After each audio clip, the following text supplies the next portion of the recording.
হারাম খাইয়া কোনো মজা নাই। কম দামের জিনিস খান, যা হালাল বেতন পান, কম দামের জিনিস খান, কচু শাক খান। হাসতেছেন আপনারা? আরে ভাই, কচু শাকে 100% ক্যালোরি।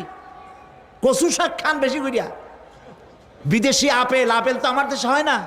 বিদেশি আপেল বেশি না খাইয়া দেশের পেয়ারা খান। 2টা আপেলের সমান 1টা পেয়ারা। কোক 7 আপ ইহুদিদের পণ্য না খাইয়া একটা ডাব খান। আর বড় সাইজের পাঙ্গাস না খাইয়া চেলা, পুটি, মলা, ডলা, কাসকি, তারপর লচ্চা, জি, এগুলো খান। কি হবে? এগুলোর মধ্যে রয়েছে ফসফরাস। খাইলে পরে চোখের দৃষ্টি বাড়তে থাকবে, হার্ট অ্যাটাক করবে না, স্বাস্থ্য ভালো হবে। স্বাস্থ্য ভালো হওয়ার অর্থ পেটটা বিশাল আকারে হওয়া না, পেটটা ছোট হওয়া, সিনাটা চওড়া হওয়া, এইটার নাম স্বাস্থ্য ভালো।